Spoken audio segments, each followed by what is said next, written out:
ਇੱਕ ਵਾਰੀ ਮਹਿਬੂਬ ਬੁਲਾਵੇ,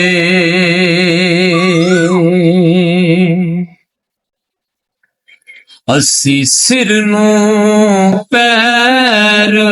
ਬਣਾਏ,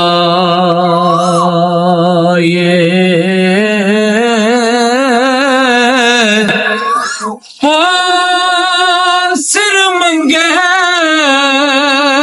ਤੇ ਸਿਰ ਦਈਏ,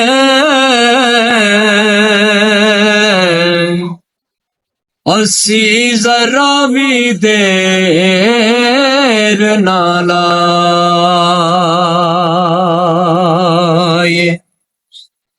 ਕਦੇ ਨਾ ਯਾਰ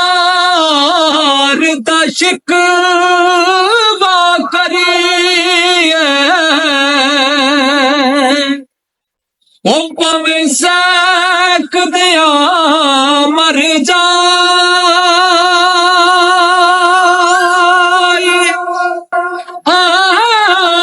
ਆਜ਼ਮ ਜਾਂ ਯਾਰੀ ਨਾ ਲਾਏ, ਉਹ ਜੇ ਲਾਏ ਤੇ ਤੋੜ ਨਵਾਏ, ਆਜ਼ਮ ਜਾਂ ਯਾਰੀ ਨਾ ਲਾਏ, ਉਹ ਜੇ ਲਾਏ ਤੇ ਤੋੜ ਨਵਾਏ।